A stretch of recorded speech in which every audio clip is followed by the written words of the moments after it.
Gina. Hello. Welcome to the Becoming Her podcast. I am so excited for this conversation with Me you. too. Thank you for having me. Of course. Yeah. So I work with very ambitious women who want top tier health. And something that I've been noticing, just as a commonality amongst them all, is that some of them are dealing with some nervous system dysregulation that is really rooted in insecurity or just like financial chaos realm of challenge. And I know that you specialize in helping people go from financial chaos and kind of like that brokey scarcity mindset into building millions in wealth and having a wealth portfolio. And, I am an integrative health practitioner. And what that means is that I appreciate all modalities of supporting the body's ability to heal.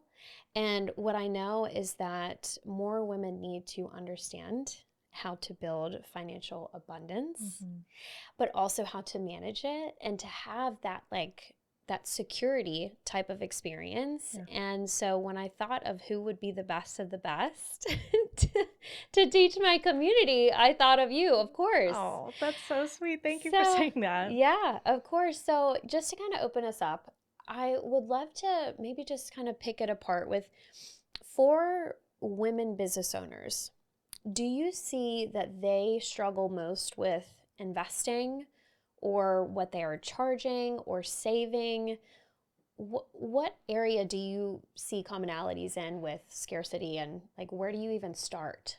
So when we think about finances, there's lots of different ways to think about it. But one way I've really been thinking about it lately is kind of like a stream, a river from a mountain going to the ocean. Okay. And the ocean is that like final destination of having enough cash flow every month to pay your bills and to survive and live and enjoy and like the month to month spending, and also having the assets to back up and support and be there, be steady, be grounded, and have, eventually what's really fun is that the assets create their own cash flow too. So eventually, yeah, I know that's your whole thing. Like it's not just working for your dollar, but also making your dollar work for you. Right. And there's a point where it swaps. Like literally, you have to work to earn every dollar that you have.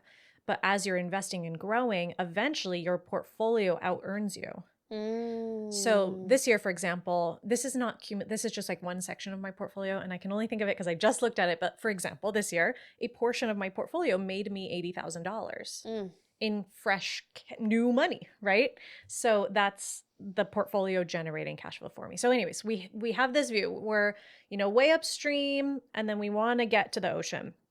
And along the journey, there's lots of things that could slow us down or keep us from getting to the ocean.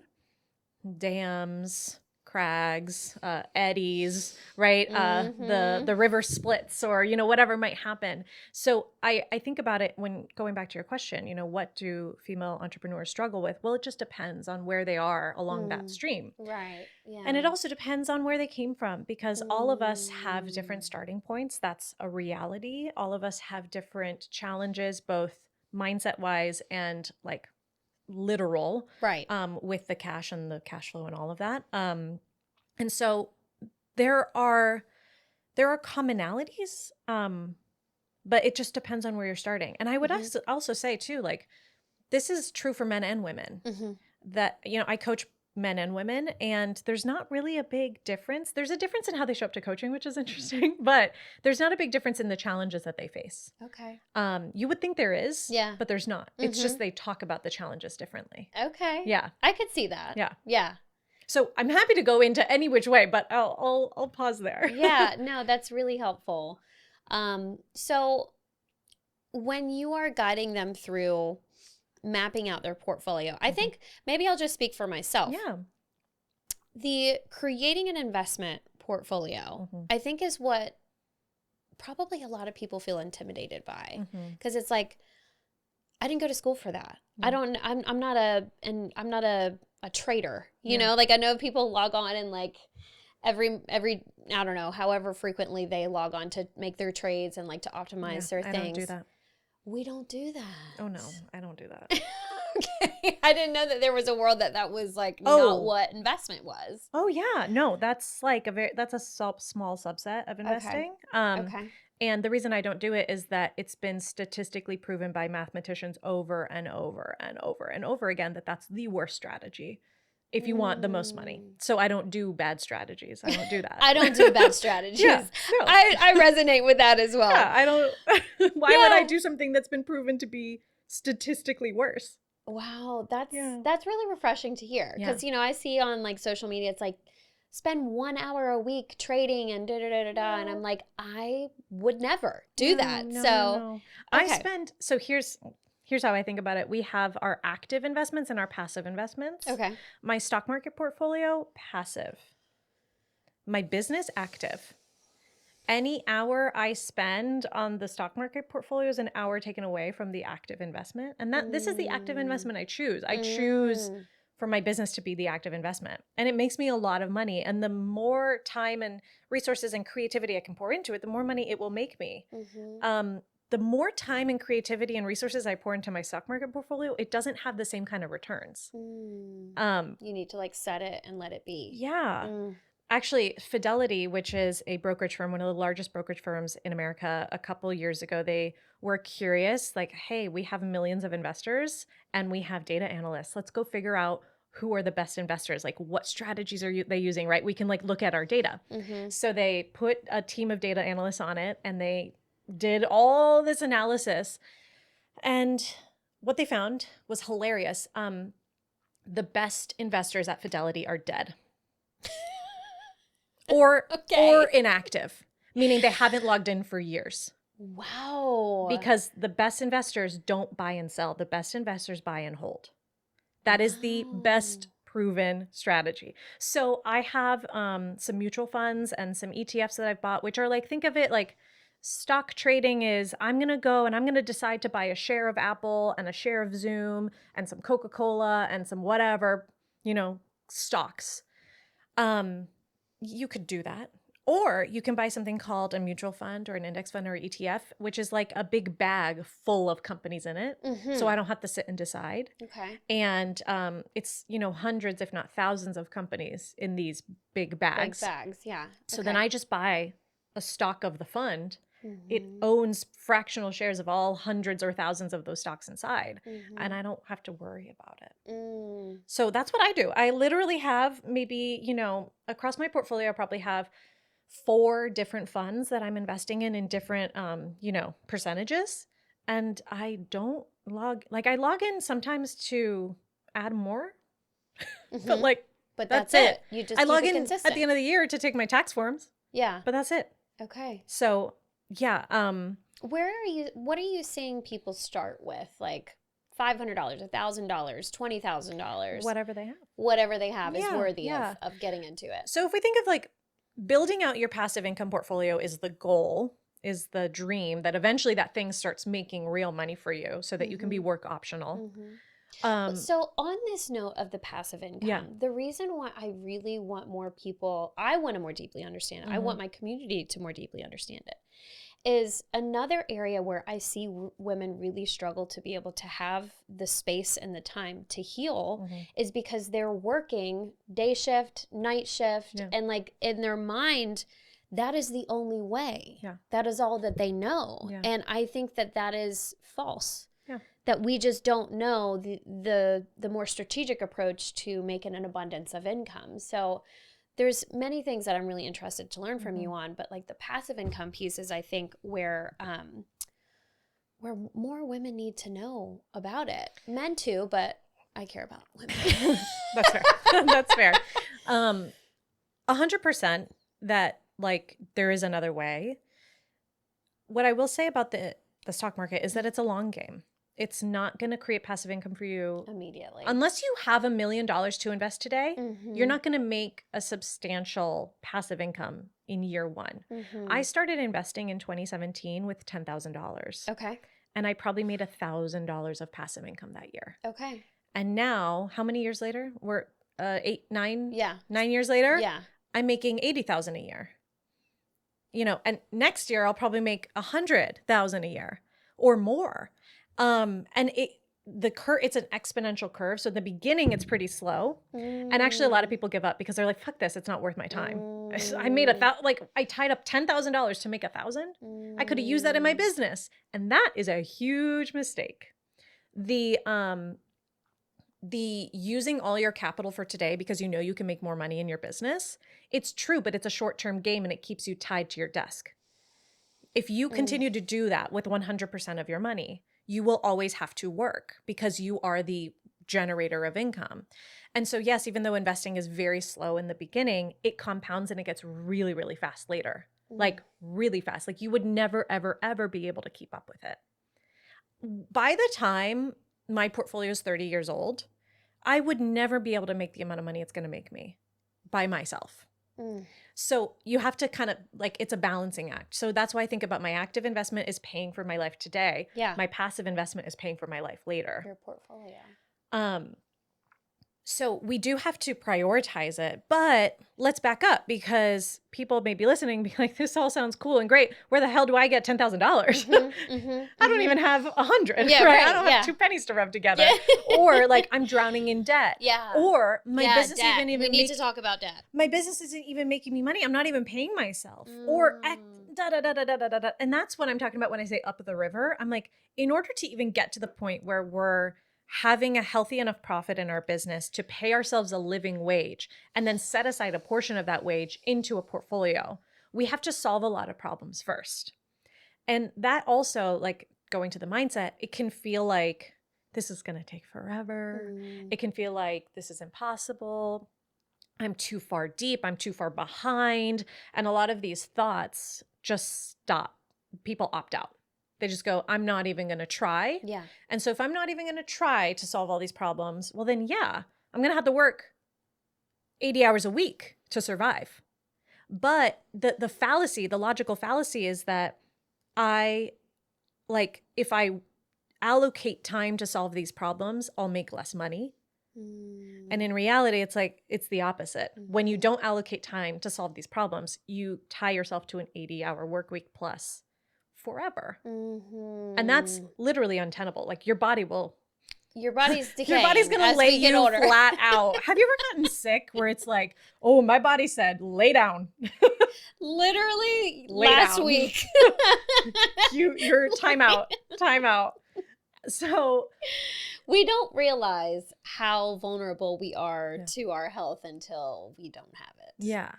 And I think what's fun, maybe that's a wrong word, but what's interesting is money and health and fitness and weight loss, and they're pretty much the same thing. They're like twins. Yeah. Just different topics, but the exact same mindsets. Yeah. The exact same willpower issues, the exact same strategy. Actually, if you think about even the strategy, let's talk about losing weight really quick. Okay. Everyone says calories in, calories out. That's the science, right? That's the literal reality of weight loss is calories in, calories out. It's the same for savings, money in, money out. It's literally the same mechanic, but we know there's that's the tip of the iceberg, baby. That's not even really the problem. That's just the mechanics of it. So they're the same thing. I love talking to people about in health and fitness and weight loss and that whole group because it's literally the same topic. It's just slightly different. We have different relationships to each topic. Yeah. Well, in my world, I don't believe in the calories in, calories out. But do you believe it on a scientific level? No? Tell me how that works. No. Convince me, because I don't know. On a scientific level, it seems like that's what it is. It seems that simple. Okay. If the body were just a machine. But the body is an ecosystem. Okay. The body is not just calories in, calories out, because what those calories consist of dictate how your system utilizes that calorie. And it also depends on the state of your metabolism and if you are chronically inflamed. I've had clients that we fixed their gut. I didn't tell them to count a single calorie. We fixed their gut and then all of their excess weight went away because the system itself was broken, not what you were what you were giving it was likely contributing to its inability to function properly and balance its composition. Yeah. But the fitness science bros would absolutely agree with you that it is as simple as calories in, calories out. But the body doesn't just function off of the calorie. It functions off of the vitamin. It functions off of the mineral. Then it functions off of the macro nutrient. So that is like a whole realm in and of itself. Yeah. But it is a lot more complex. It's kind of like how I talk about with my businesses. We think, you know, that it's just how much money I earn versus how much money I spend. But I talk a lot about what you spend money on is the thing that will determine how much money you earn. See? So it's I'm hearing like a similarity. There's some common ground. What you spend money on. Absolutely. Yeah. Because if it were as easy as stop spending money in your business, you just have a spending problem, stop spending money. Well, the issue here is that businesses spend money to make money. So if you just cut expenses, that might actually cut your income. And it's like the same idea, but well, it's just this is why it doesn't work, especially with women with like hormone imbalances. If you tell them to just burn more calories and eat less of them, I see their weight go up. And I have my clients increase their intake and likely reduce their intensity and burn less calories, and the weight just falls off because of the nervous system.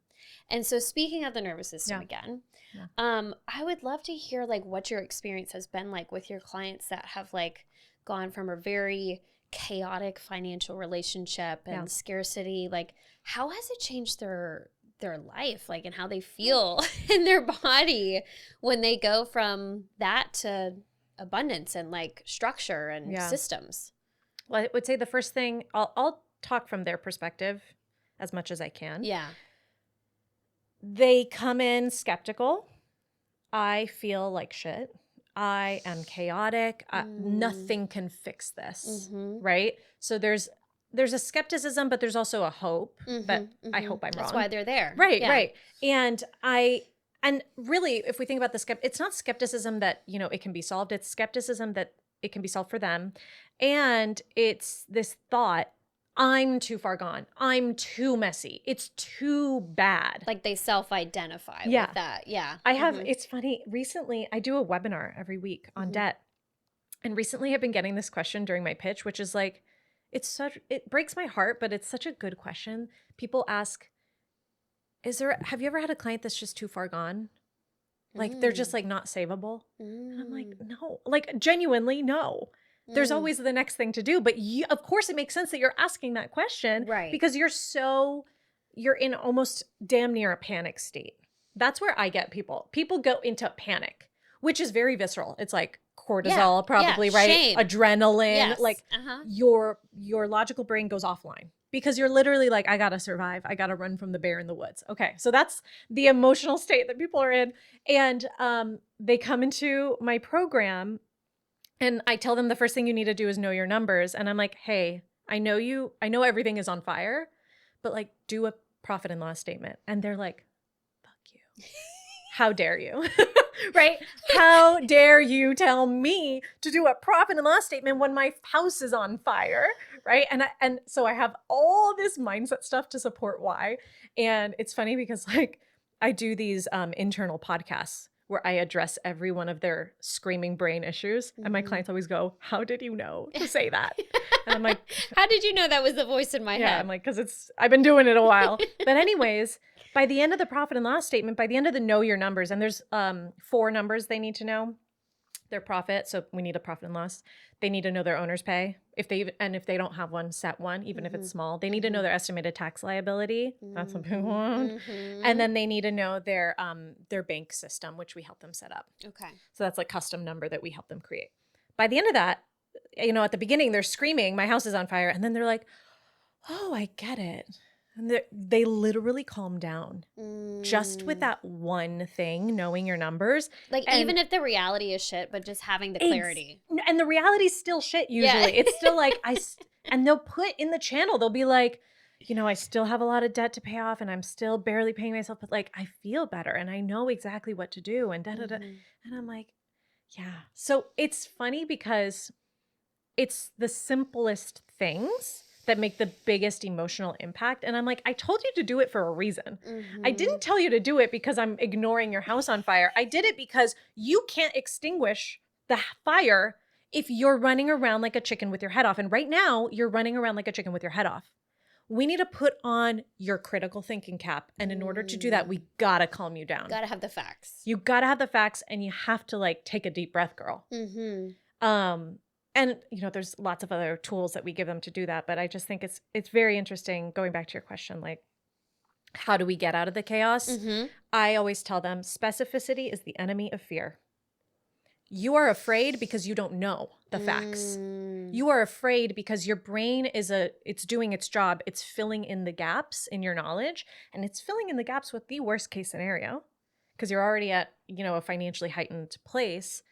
So specificity is the enemy of fear. It doesn't mean that, again, the situation isn't maybe not great, but it just means now at least you know how bad it is or how not bad it is and the exact next thing to do. Yeah.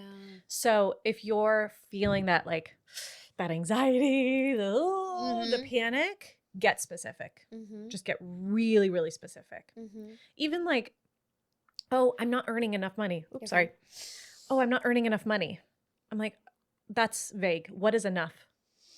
I wanted to literally ask you that question. Yeah. How do you know when enough is enough? Well, this is interesting. I don't think that's an important question. Okay. Yeah, because like, I just legitimately don't think. I actually think the question you just asked me was very unimportant. It's so funny. I don't think it's an important question because you're just allowed to continue to want more forever. Period. You're always just allowed to want more. I love that. Now, give us permission. When I'm saying what is enough, I literally mean how much is enough to pay your bills, pay your taxes, and pay you.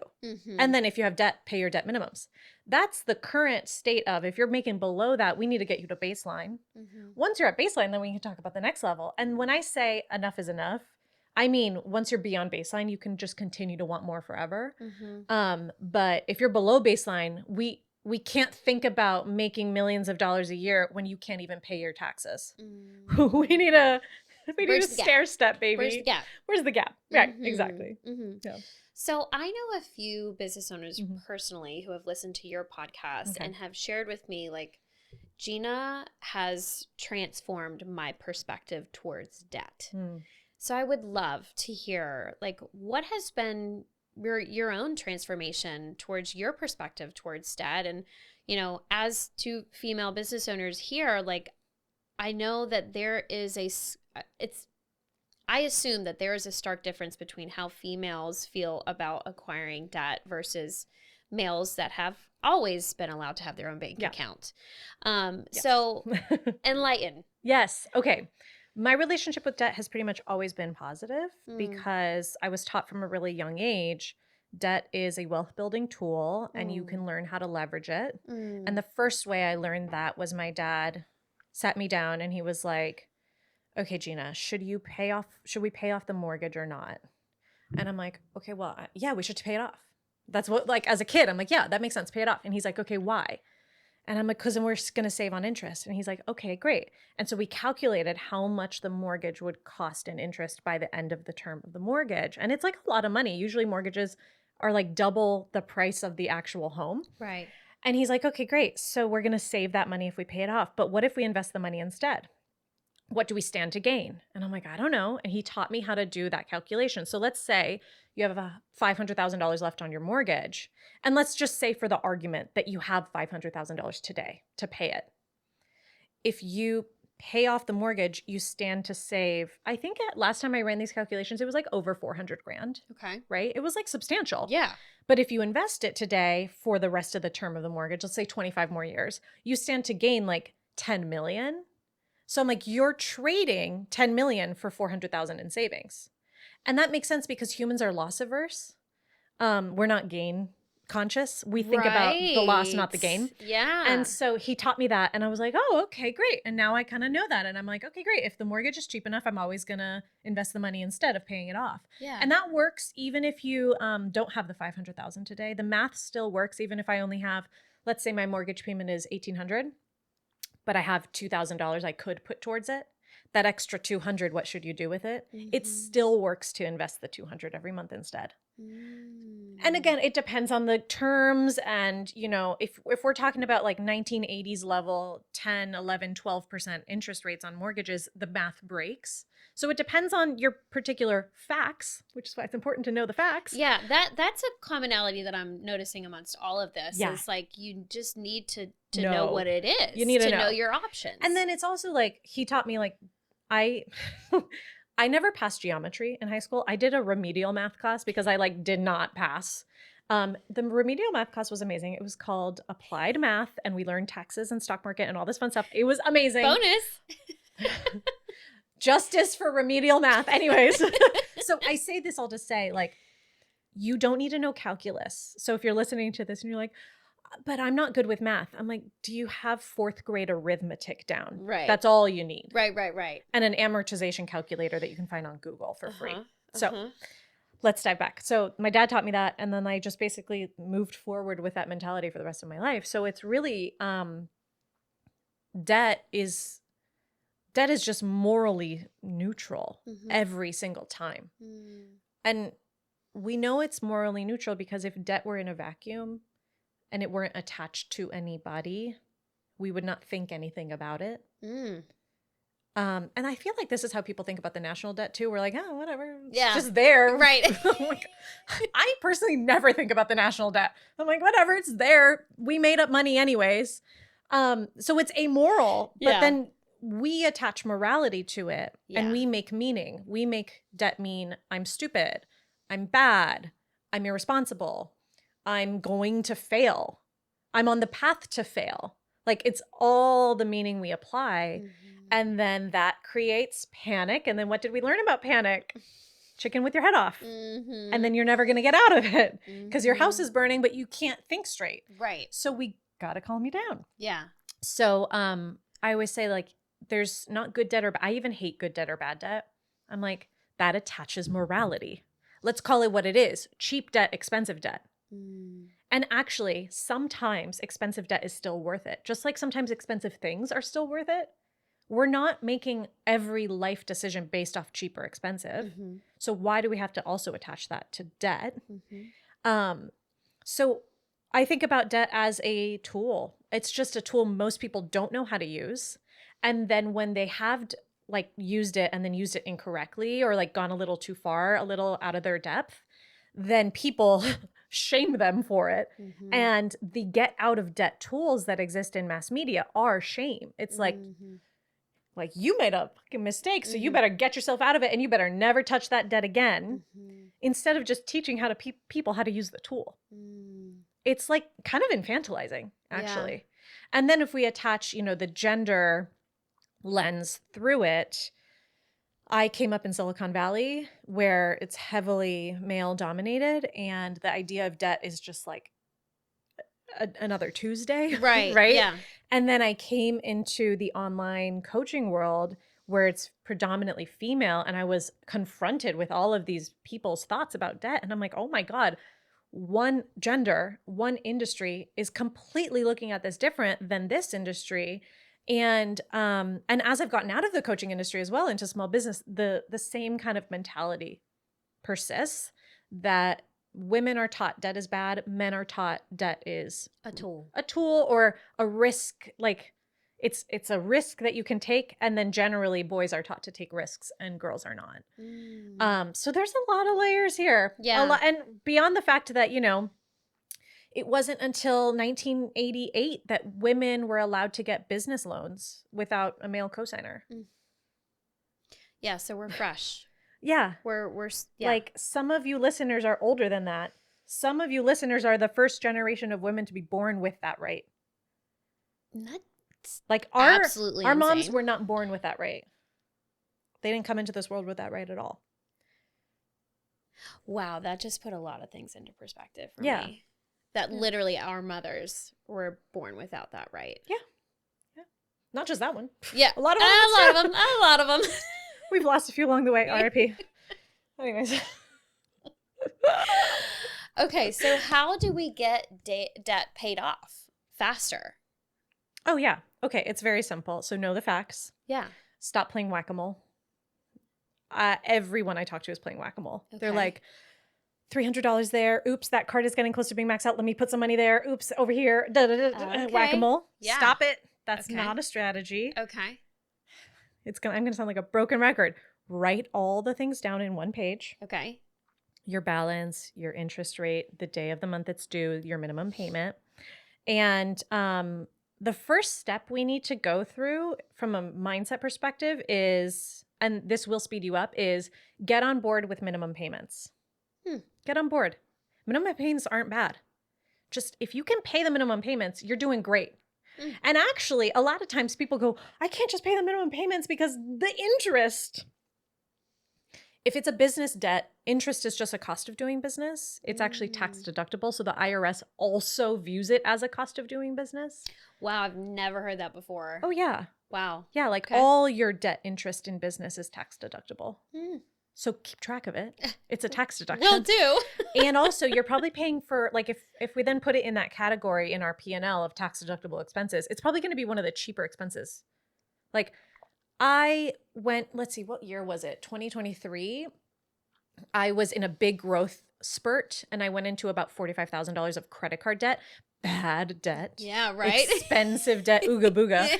And I went in intentionally. I invested in something that I knew was going to grow me, and it did. But I held the debt for about 6 months. And after all was said and done, I paid $1,400 in interest. And then I'm like looking at my P&L and I'm like, yeah, and I paid like $17,000 to Stripe. Stripe didn't help me grow. Listen. But the debt did. And yeah, like Stripe is getting their processing fees. Stripe is getting their processing fees, and they're are. not actually like helping me grow my business meaningfully, versus the $45,000 of debt and the investment that I made helped me double my business in a year. And it cost me an extra $1,400 in interest. No problem. Wow, No I problem. love that mindset. I would do that every other day for good. Yeah. Why not? It's cheap. You get access. To this point, even though it's expensive credit card interest, it was cheap in the grand scheme of how much money I could have made from it. So getting the facts. So going back to getting on board with minimum payments, it's really important because a lot of people are actively going into debt and then they want to get out of debt. And I'm like, yeah, but you're trying to jump to pay off. We need to start with stop adding more. Oh. Hi. Oh. Hi. If you're actively going into debt, you don't jump to paying off the debt. You jump to stop adding. going. Yes. And then once we stop adding, minimum payments will pay it off. That's like literally how minimum payments are designed. So the bigger question is, how do you stop going in? And it sometimes is a weaning, especially if you're using debt for operations. We don't want to halt operations, right? We have to be smart about it. So we need to wean. I teach my clients just add one new boundary like a week. So I'm not going to use my credit card on Fridays. Like it's stupid, but one new boundary a week will slowly wean you off of it. Yeah. Or I'm not going to make spending decisions after 10 p.m. Or I'm no longer going to use my credit card for this category. Right? Like, all my software is switching to my debit card. So that category is no longer going to add to my debt. If you just add one little baby boundary a week, you will stop. Yeah. You'll wean yourself off. And then the minimum payments will get you out. And then from there, the next problem to solve is, great, now I'm on minimum payments. It's going to be paid off maybe in 10 years, but it will be. How do I add extra? And then that becomes a question of profit in the business. How do we increase profit? And see, like it's a puzzle. They're all interconnected, but you can't jump to the end of the puzzle when you haven't even laid the first piece. So we just got to start with the beginning. It sounds like there's multiple steps in between getting into debt and paying it off that help more. And what's great about it, it may sound like, excruciating and slow. But what's great about it is when you're actually going through it, it feels like a lot. You're like, oh, there's things for me to do, actually. Right. I actually have a task. I can be productive towards my goals. And then you're going to feel better. You're going to calm yourself down because your brain, when your brain is in panic, especially about finances, it's screaming at you. It's like, what are you doing? Don't you see you were freaking out? And the reason why you're so emotionally activated is because you don't have an answer to your brain. You're just like, yeah, I know. Ah. Yeah, we don't know what we're doing. I know, I'm fucked. But when you have a plan, you can be like, I know, but this is the next step we're doing. And then we're going to do those 4 other steps afterwards. You can respond to it. Like, think about your brain as kind of the inner child who's freaking out. You can be like, I'm the adult here. I've got a plan. I know we're not there yet, but we're making meaningful progress. Ooh, it calms you down. It calms you down so much faster. I love this so much. Yeah. The debt approach is just like, I'm so excited for people to hear you explain this. Now, on the other hand, I want more women to make fuck you money. Yeah. So that they can invest in health resources that they need to recover and actually to be able to function at a higher caliber. Yeah. I want them to be able to leave relationships that aren't serving them, work that's not serving them. Yeah. So how do we make the girlies richer? Oh my God, so many different ways. Okay, do we want to talk about income? Yeah, sure. Let's start there. Yeah. Okay, let's talk about business I income. work with a lot of entrepreneurs. Yeah. So, and I also work with quite a few women that are flirting with the idea of entrepreneurship, but they didn't come from, you know, a lot of financial excess that would like kick them off into that, which was me. And I acquired excessive debt in order to get my business off the ground. But I told myself before I did it, I was like, I am going to have to be comfortable with having debt in order to get my business to a place where I can invest in this, in acquiring the skill sets to like 40, 50 grand or something like that in debt will eventually be not shit to me. Yeah. And that's what I've been talking to my friends about. But even obviously your explanation here breaks it down even more strategically, but I'm on board with this. Yeah. But more women need to hear this. But also on the other side of the flip, like sometimes you do need to make more money. So how do we make more money? Yeah. So let's talk about income, because income, it's interesting. I was assets rich coming into entrepreneurship, but cash flow poor. Okay. Meaning I didn't have the skill of earning money very well, but I did have a lot of assets. Yeah. And that can feel very interesting. And then the inverse often happens where you're cash flow rich and assets poor. So you have a lot of money, but you have to keep working for it all the time. And they both have their own different mindset issues. But I say this to say it colors my experience in coming into entrepreneurship. And not to be another podcaster with a mic and whatever, but entrepreneurship is the best way to build wealth. Oh, big facts. Like, I realized that because before I became a functional nutritionist, I was in technology sales. Yeah. And I was making decent money. High income job. Yeah. It was a high income job. Yeah. But I realized that there was a cap. Yeah. And my ability, my earning potential was reliant upon that business doing well and producing good product and having a good reputation in the market. And I was like, maybe I'm a control freak. But I want control over my reputation and the client experience that I'm providing so that I have control over my earning potential. And thankfully, I've heard many, many voices over and over again. Like, if you want to be a millionaire, very few millionaires are employees. Well, I'll push against that. You can easily be a millionaire by 65 as an employee. No problem. Easy. That's child's play. But 65? Yeah, no, exactly.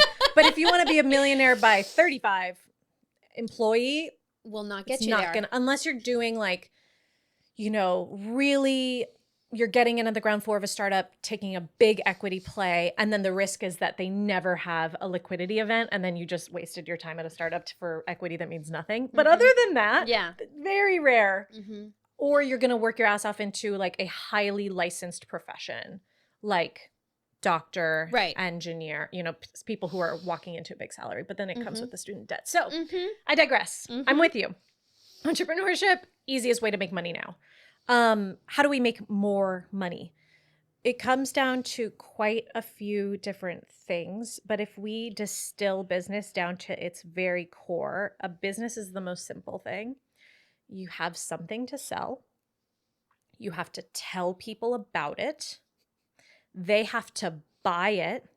And then you have to manage the money you make appropriately so that you have money to invest back into having something to sell. And then you take a portion to survive and live and pay your bills and enjoy your life, right? That's business, baby. That's it. So now what we have to ask ourselves is, what issues do you have along that assembly line? Do you have issues in what you have to sell?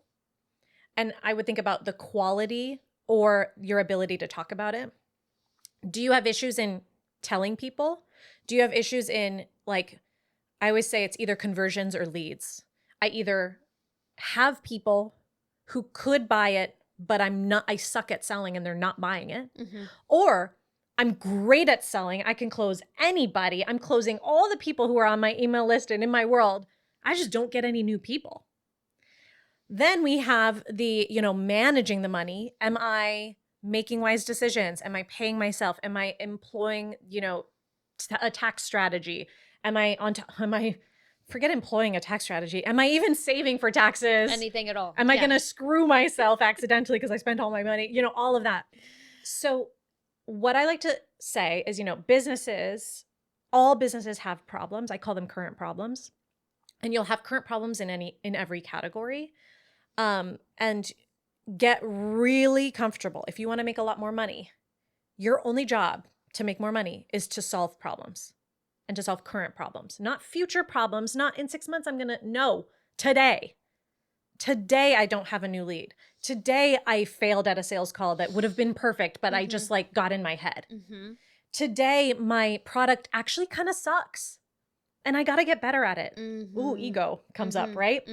And know that, get comfortable with having problems, because problems don't go away. So many business owners, especially when they're in the beginning of their business journey, they shame themselves for having problems. They're like, I shouldn't have a quality issue, or I shouldn't have a bad review, or I shouldn't suck at sales, or I shouldn't. And I'm like, no, baby, you're always going to have problems. So get comfortable with reset expectations. Yeah, reset it. This is par for the course, and it's not ever going away. So if you want to make more money, you just have to solve more problems better, faster. And I've gotten really good at solving problems compared to me 5 years ago. And I'm sure 5 years from now, I'm going to look back and be like, oh, I was a baby today, right? So it's identifying the problem, which is challenging. A lot of times in the beginning, you identify the wrong problem. Ask me how I know I did that. Spending money on solving those problems and identifying the right solutions available to you in the market.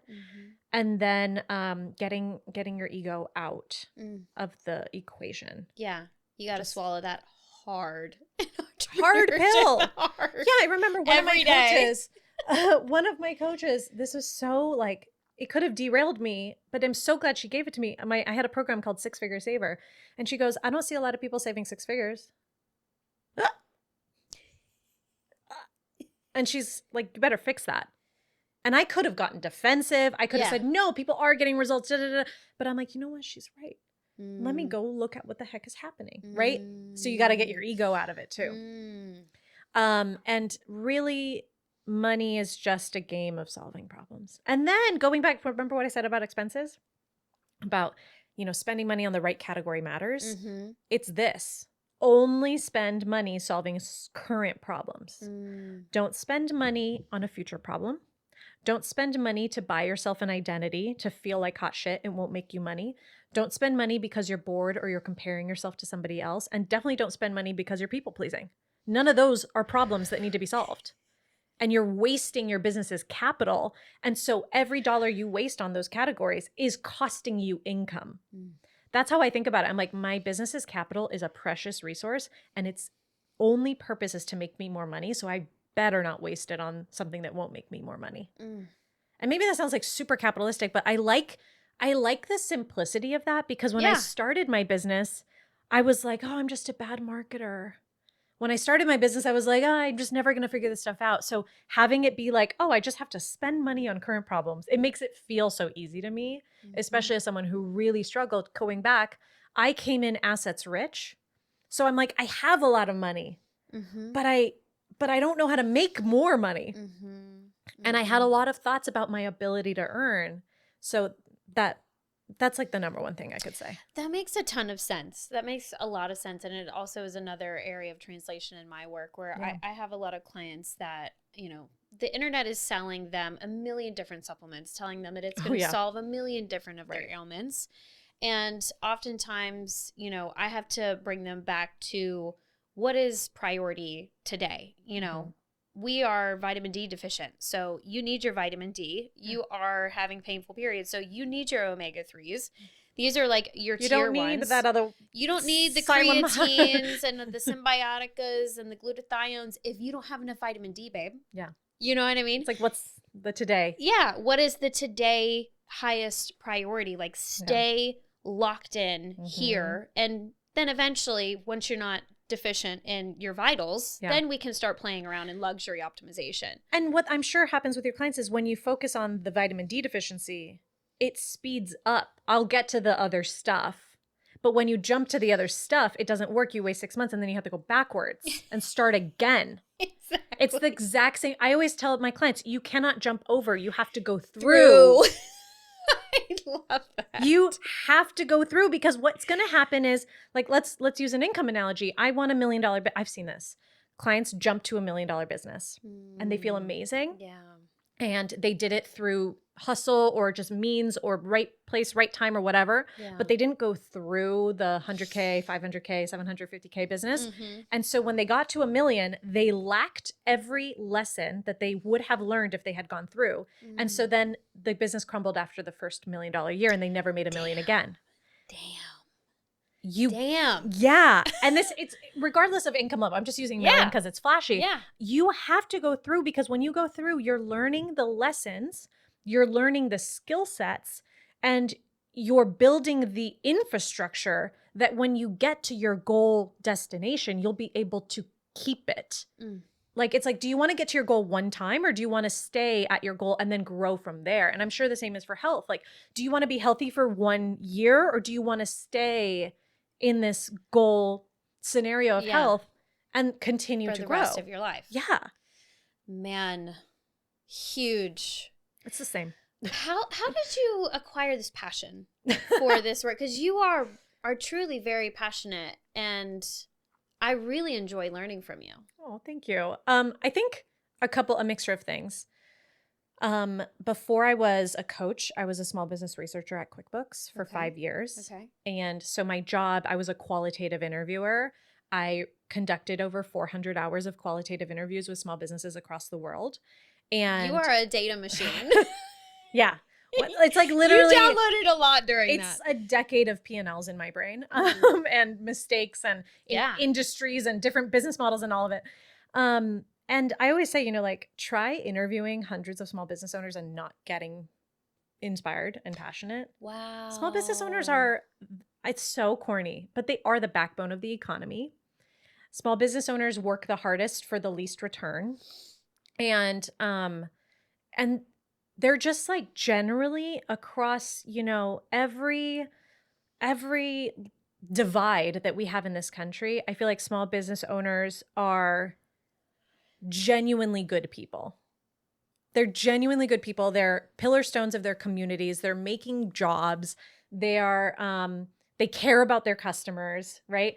And so it's like, man, to see them struggle over the dumbest shit that could be solved in the easiest way, it keeps me going to work, because I'm like, the stuff is too simple for you to go decades without it. It's like the vitamin D. I'm like, it was just a vitamin D deficiency. It's too simple for you to struggle for a decade over this. Exactly. You know what I mean? And I think about my grandfather. It's a really dramatic story. Okay. Let's hear it. My grandfather was in medical school. He's one of 12 children. 12. Yeah. And his father was murdered in a crime of passion in front of the bullfights because they're Mexican. It was, the thought process is that my great grandfather was messing around with somebody else's wife.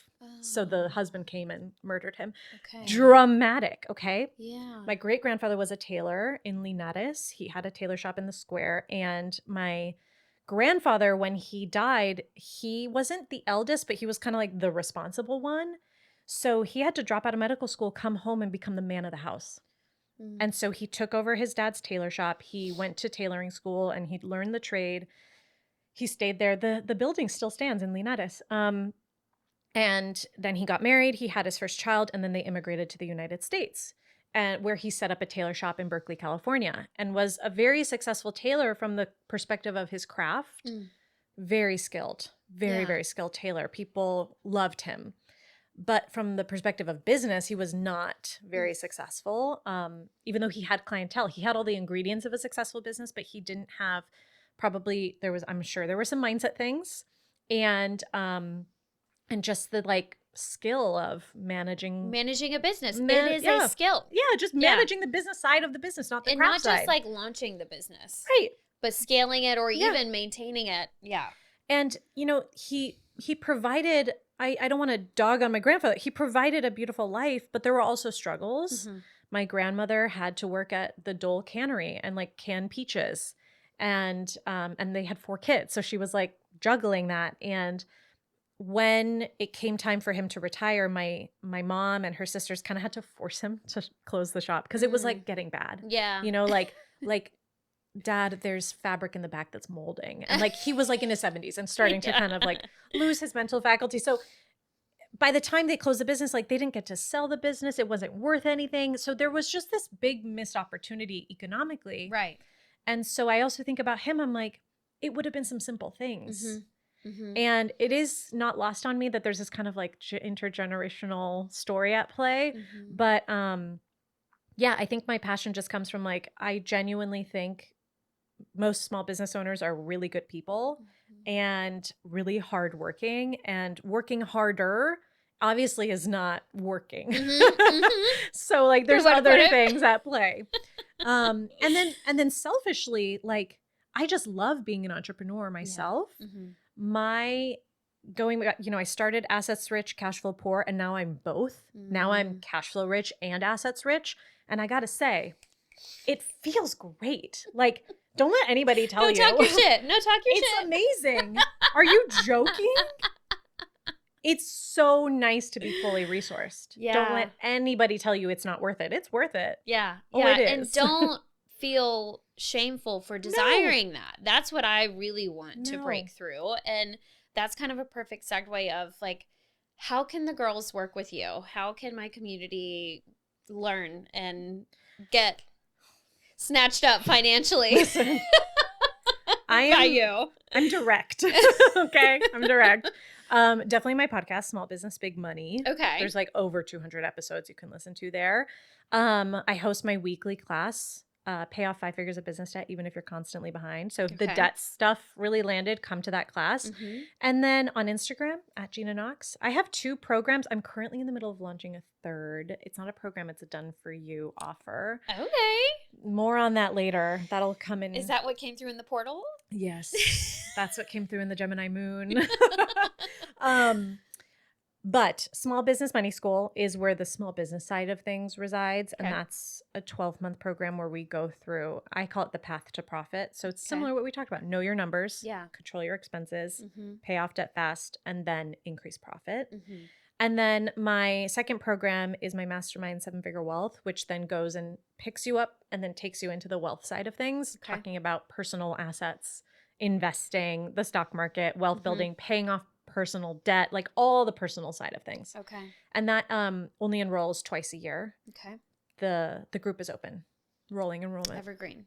Amazing. Yeah. Oh, I'm so glad that you exist. Oh, I'm so glad likewise. that you are so passionate and that you are creating ways to support small business owners. I love them. Amazing. I love them. It's the best job. Thank you so much. Truly, thank you so much for being so willing to share all of the things that are really changing people's lives. Like truly, I noticed a gap in an area of my ability to resource my clients. And, you know, we need to heal the nervous system so that your nervous system allows your hormones to heal, for your gut to heal, for your inflammation to settle. But your nervous system has 2 modes, one that you can heal in and one that you cannot heal in. And if your finances are keeping you in scarcity and keeping you in fight or flight, Babe, we gotta drill into the finances. Yeah. So for my listeners that need a mentor, check out Gina Knox. I've learned a ton from her, and yeah, I'm just so excited for them to learn even more from you and for you to continue to change people's lives. Thank you so much for having me. This was so fun. Of course.